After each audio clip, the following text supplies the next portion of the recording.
아직까지도 순유입이 유지되고 있습니다. 이제 이더리움 현물 ETF가 뭔가 광기를 보여줄 때쯤 되면은 제 생각에는 이더리움 스테이킹이 허가된다면 그때부터는 이더의 제2의 전성기가 도래할 가능성이 굉장히 높다.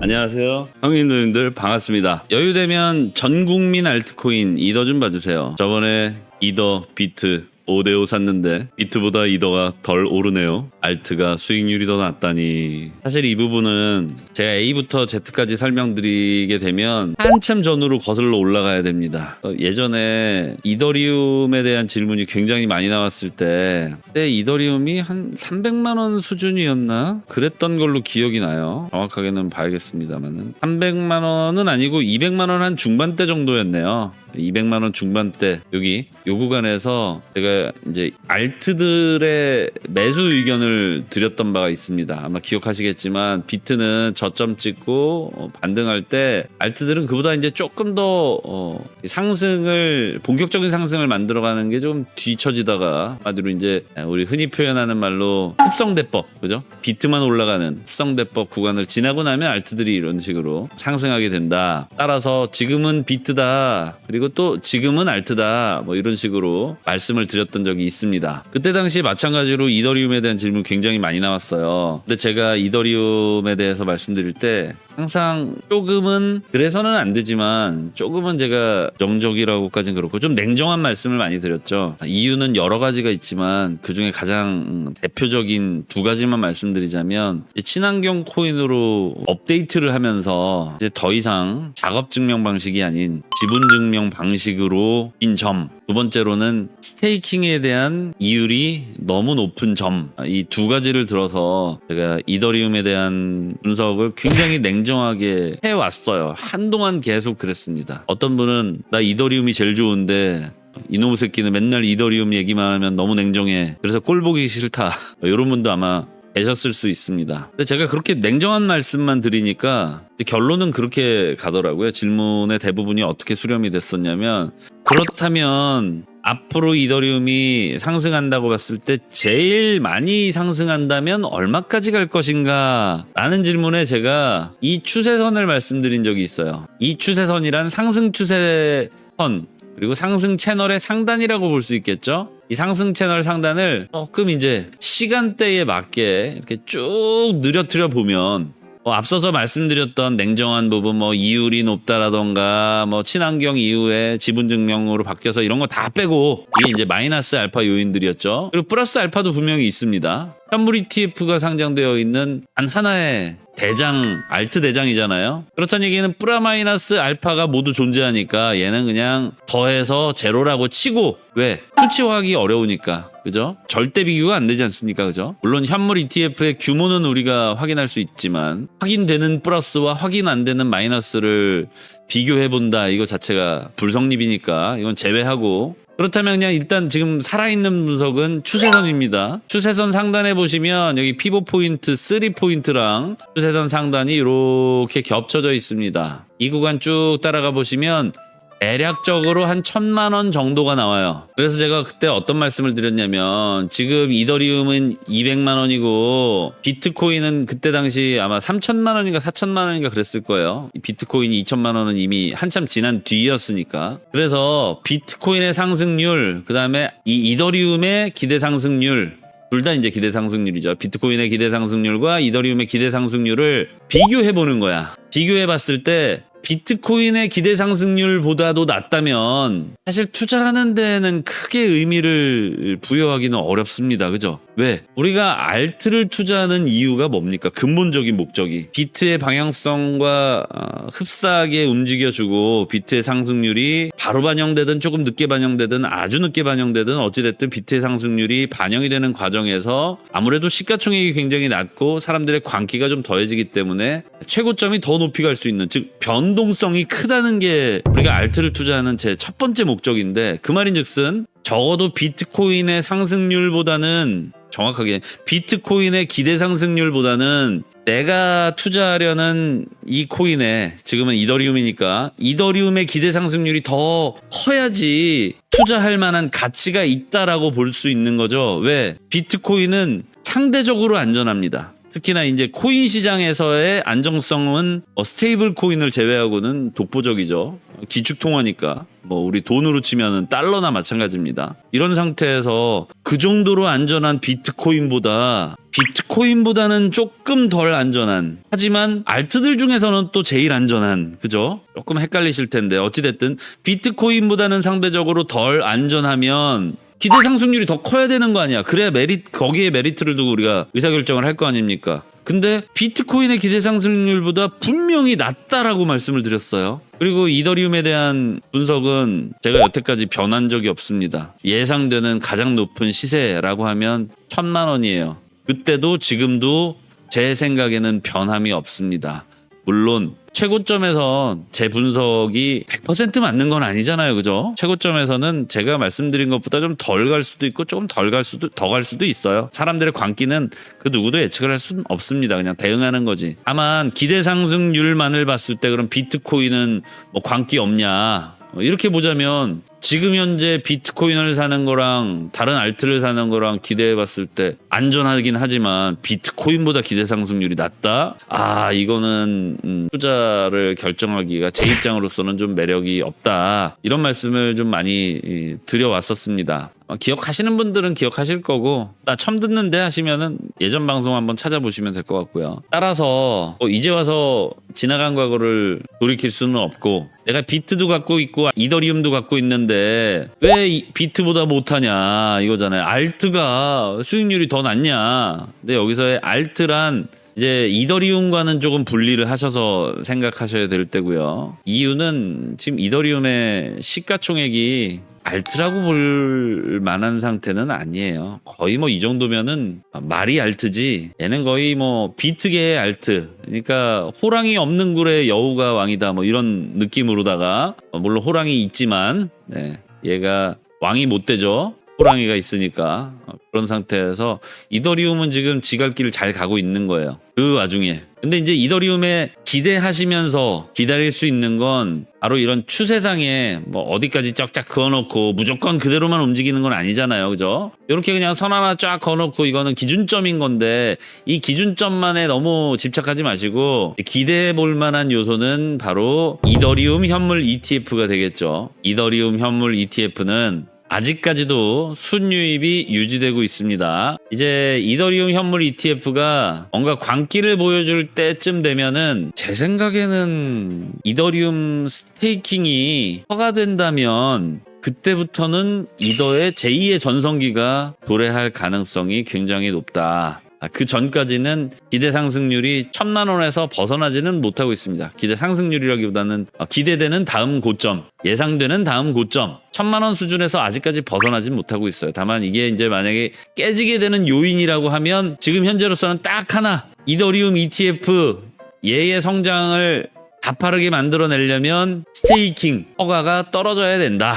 조만간 비트코인을 앞지른다. 미국 기업들의 이더리움 베팅 가속화. 저는 이미 바통 터치에 대해서, 그리고 알트와 비트와의 상관관계에 대해서, 그죠? 전환점에 대해서 계속해서 말씀을 드려왔는데, 오늘 이제 이 뉴스로 나왔어요. 근데 이제 저 개인적으로는 항상 고점만 되면 이런 얘기 나오거든요.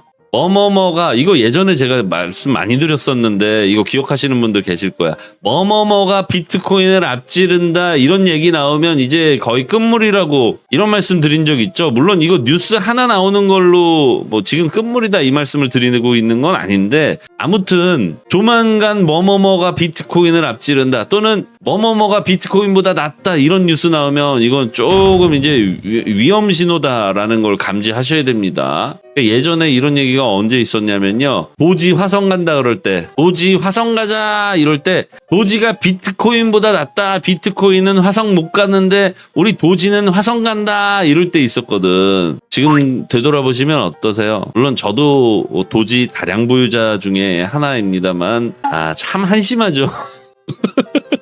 이더리움이 지금 이제 거의 이제 우리 애국가로 치면은 한 4절쯤 온 것 같아. 그러니까 4절이 이제 막 시작된 것 같은데, 이제 앞으로 이게 완전히 역전되었다 뭐 이런 내용이 나오면은 그때는 정말 조심하셔야 됩니다. 두 번째로는 올해 들어와서 비트코인보다 상승률이 더 높은 이더리움 전고점 뚫을 수도 했는데 실제로 뚫었어요. 물론 이제 원화 기준, 달러 기준 다 살펴봐야겠지만은 시가총액 기준으로 일단 뚫었습니다. 그러면 이제 시총을 뚫었으니까 시세도 뚫어야겠죠? 네, 아직도 4절이 진행 중인 것으로 확인이 됩니다. 법인들의 잉여 자금이 계속해서 들어오고 있습니다. 현물 ETF가 그야말로 빨래짜기를 하고 있어요. 마지막까지 너네에서 돈 얼마 있니? 빨리 ETF에 넣어라. 요 과정이 계속되고 있습니다. 지난주까지만 해도 살짝 불안한 듯 시작했었던 현물 ETF에서의 유출세가 4일 만에 끊기고 다시 순유입으로 전환이 된 지 3일차. 오늘까지 확인되면 이제 다시 4일차가 되는데 계속해서 순유입이 늘어나고 있습니다. 이게 누구 돈일까요? 우리 법인들의 돈이죠. 근데 아직 우리나라 대한민국 법인들의 돈은 아닌 것 같고 호쟁이들 법인들의 돈인 것 같아요.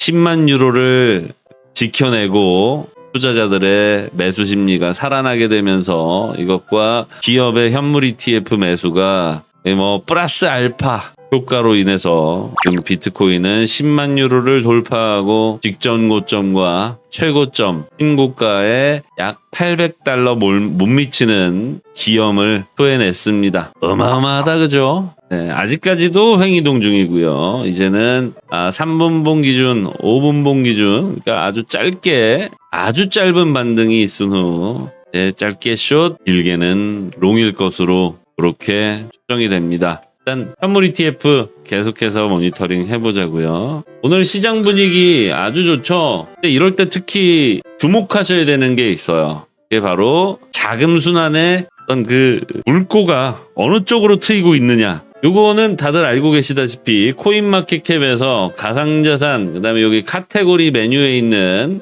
한마디로 파이별 자금 이동의 흐름을 우리가 좀 느낄 수 있는, 오늘 보시게 되면 가격 변동 제일 큰 게 도박이에요. 갬블링 코인들이 오늘 전체적으로 급등을 하고 있습니다. 다만 이 갬블링 코인들의 개수도 많지 않지만 중요한 건 시가총액이 지금 유로로 돼 있구나. 지난번에 그 10만 유로 말씀드리다가 유로로 돼 있는데 통화를 좀 달러로 바꿔서 다시 말씀을 드릴게요. 아무튼 시가총액이 그렇게 높지는 않은 상황이에요. 그러니까 지금 이미 올랐다라는 건 여러분들이 지금 손대시기에는 조금 불안하잖아요. 이럴 때는 좀 주의하셔야 되는데 다만 그렇다고 투자를 피할 필요는 없어. 왜일까? 알트코인 인덱스는 여전히 허리춤에 못 미치고 있습니다. 그러니까 아직도 제가 2025년에 들어와서까지 매수 의견을 드리고 싶지는 않다라는 말씀을 늘 드려왔는데 엄밀히 따지면 지금도 매수 영역에 있다는 얘기예요. 알고 계시다시피 알트 인덱스는 75를 넘긴 상황에서 최대한 100에 가까워졌을 때 매도를 하는 게, 즉 적어도 알트 인덱스 한 85, 90 이상은 돼야 매도할 만한 시기이다라고 정의할 수가 있다. 따라서 지금은 엄밀히 따지면 매수 구간이란 얘기죠. 그렇다고 제가 매수 추천을 드리고 싶은 마음은 없어요. 원래 2025년에 제가 계획하기로는 그냥 일찌감치 사놓고 우리는 그냥 기다리다가 팔 때만 잘 보자 이런 기획이 있었는데 뒤늦게 이렇게 알트에 대해서 의견을 많이 드리게 될지 사실은 저도 몰랐습니다. 다만 자금의 흐름을 우리가 어떤 시장에서 어떤 시장으로, 어떤 파이에서 어떤 파이로, 예를 들면 게임 파이에서 디파이로, AI에서 NFT로 이런 식으로, 그죠? 어느 시장에서 어느 시장으로 돈이 움직이는지, 또 어느 시장에는 돈이 많이 들어왔는지, 그리고 그 시가총액은 얼마나 되는지 이런 것들을 우리가 계속해서 추적함으로 인해서 이미 오른 것들은 좀 팔고 그거 판 돈으로 아직 오르지 않은 것들을 재매수하면 기다렸다가 또 얘네가 오를 거 아닙니까? 그러면 오르면 또 팔고 그 다음에 오를 걸 또 사고. 물론 제일 싸게 살 수는 없어요. 모든 코인들이 이렇게만 움직이는 게 아니라 항상 이렇게 교차하죠. 거의 고점을 동시에 하루 이틀 간격으로 만들어내는 것들도 생기겠고요. 따라서 이런 시장의 변화 이런 것들을 미리미리 확인하고 계시고 이거는 딱 눈 뜨셔서 투자 시작하시기 전에 미리 한 번씩 쓱 봐두시면 좋아요. 특히나 이제 어느 부분을 잘 보시면 좋냐면 양음전 사이 무슨 얘기냐? 요 빨간불하고 파란불 여기 요 구간이 있죠? 여기 뭐야? 휴전선. 네, 여기 한마디로 돈이 빠져나가고 있는 영역과 돈이 들어오고 있는 영역의 경계선을 기준으로 이렇게 눈팅만 하셔도 좋습니다. 눈팅만 몇 번 하시면 이게 눈에 익거든요. 내가 관심 있는 분야 몇 개 정도만 이 경계선상에서 찾아 놓으세요. 그러면 이 경계선에서 위로 조금씩이라도 올라가는지 오히려 밑으로 내려가는지 어떤 그 추세적인 움직임이 보입니다. 돈이 이렇게 어느 곳에 딱 들어가서 한 군데 너무 집중되어 있는 나머지 멈춰 있는 상황, 이걸 유의하셔야 됩니다. 특히나 이렇게 자금 순환이 아주 필요하고 아주 중요한 이런 상황 속에서는 항상 돈이 계속해서 이렇게 흘러갈 수 있도록 만들어 주셔야겠죠. 조금 바쁘고 번잡스럽고 복잡하겠지만 결국엔 여러분들의 지금의 노력이 올해 말 그리고 내년에 여러분들의 최종 수익을 곱하기냐 더하기냐 판가름 해줄 수 있는 아주 중요한 전략이 될 것 같습니다. 오늘 이더 우주의 기운을 받아 4,000달러에서 4,100달러 요 사이 있잖아요. 네, 여기에서 이 롱이라고 롱 한번 들어가려고 하는데 조언 부탁드려요. 이번에 들어가면 난 못 나올지도 모르지만은 정고점 올 때까지 들고 가려고 합니다. 4,000에서 4,100 바운더리 좀 넓기는 한데 어느 정도 포인트를 조금 더 디테일하게 잡고 싶어 하시는 것 같아요. 일단 현재 이더리움 올타임 차트가 요 따위로 생겼어요. 그죠? 지금 4,000에서 4,100이라고 하면 지금 롱을 어디서 잡으려고 하시는 거냐면 여기서 롱을 잡으려고 하시는 거거든요. 잘 보세요. 지금 올타임 차트에서 여기에서 지금 롱을 치신다는 얘기예요. 이거 안전해 보이십니까? 되게 위험한 것 같죠? 일단 요 상황을 본인이 인지하고 계셔야 됩니다. 그러니까 여차하면은 이거 내가 너무 좀 무리했구나 이렇게 판단을 하실 수 있도록 일부러 제가 올타임 차트를 보여드린 거예요. 여기서 롱 잡는다는 거 그냥 객관적으로 봐도 약간 좀 너무 리스크가 큰 거 아닌가 이런 생각이 드신다면은 정답입니다. 일단 차트를 보면서 더 자세히 한번 알아볼게요. 물론 단타로나 그냥 오늘 안에 마무리 짓겠다 이런 생각이실 수도 있으니까 일단은 요 피벗 포인트에서 그죠? 상단 터치를 못했잖아요. 피벗 포인트 상단을 터치했으면 여기에서 무조건 반등이거든. 근데 상단 터치를 못했잖아. 그러면 여기도 어느 정도 무너질 거를 각오를 해야 돼요. 지금 보시게 되면 피벗 포인트 시세가 4,300불 정도 이렇게 형성이 되어 있고 또 그 밑으로 볼펜이 이렇게 살짝 올라오고 있어요. 자, 그렇다면 이 박스 상단이 무너지게 된다면 다음 페이지는 뭡니까? 여기죠. 그러니까 볼펜 평균가에서 어느 정도 지지를 받아낼 수는 있겠지만 지금 추세로 봤을 때 4,000불 찍는다고 하더라도 여기가 4,000불이거든요. 4,000불 찍는다고 하더라도 다이렉트로 이렇게 상승하기는 굉장히 어려워 보입니다. 추세상. 어느 정도의 적절한 반등을 만들어내고 또 다시 내려와서 결국에는 여기 지금 예상되는 진행 추이가 볼펜 하단의 진행 추이가 어느 정도 이평선이랑 이렇게 갭을 좀 좁혀가고 있습니다. 그 말인즉슨 결국에는 그 상승 추세가 아니라 여기에서 보시는 요 완만한 상승 추세선에서 어느 정도의 뭐라고 할까요? 약세 구간, 그러니까 개미털기 구간을 만들고 나서 그 다음번 상승을 노리시는 게 좋을 것 같아요. 지금은 4,000불에서 매수를 한다고 하더라도 물론 이제 4,000불이라고 하는 어떤 상징적인 의미가 있기 때문에 심리적인 지지는 분명히 나올 겁니다. 어느 정도의 반등은 충분히 예상이 돼요. 그러나 여기에서 4,000불 찍었으니까 이제 다이렉트로 신고점 경신 가자 이렇게까지는 연결되기 쉽지 않은 상황입니다. 저는 조금 그러니까 아까 제가 올타임 차트 보여드린 이유가 그거예요. 그렇게 무리한 그 롱은 이거 마인드가 지켜지기가 쉽지 않거든요. 그러니까 무슨 얘기냐면 여기서 살짝 약세를 띠게 됐을 때 내가 마음속으로 포기하게 될 가능성이 더 커. 얘가 결국에는 지금 분석상으로 따르면 한 3,600에서 800 사이에서 지지를 받고 그 다음부터 이제 크게 상승할 것으로 추정이 되는데 만약에 그런 상황이 발생됐을 때 내가 이겨낼 수가 없어요. 야, 내가 최고점에서 롱 잡은 거 아니었나? 이렇게 무너지게 돼 있습니다. 그래서 저는 제가 신고점 경신하고 거의 시세 차이가 없는 이런 상황에서 롱은 상당히 위험하다. 약간의 반등은 있을 수 있겠지만 거기에서부터 과연 쭉쭉쭉 그냥 신고점을 경신하면서 꾸준히 큰 상승을 만들어내기는 굉장히 어려워 보입니다. 따라서 지금은 그냥 바닥에서부터 모아왔던 사람들의 어찌 보면은 좀 영역이다. 보유자의 영역이다. 이렇게 생각하시고 굳이 여기서 무리한 롱은 제가 동의할 수 없다는 거. 너무 위험하니까 그죠? 이게 설사 운이 너무 좋아서 그런 경우 있어요. 운이 너무 좋아서 갑자기 어떤 호재가 터져가지고 아니면 반등이 내 생각보다 또는 제 예상보다 더 클 수는 있어. 그건 이제 본인 판단이죠. 만약에 현물 매수라면 또 얘기가 다르겠지만 이거는 현물이시니까 뭐 나는 눈 뜨고 지켜보고 있겠다. 그런 경우라면 모르겠지만 그렇지 않고서는 조금 위험한 상황 동의할 수 없다는 거 양해 부탁드리겠습니다.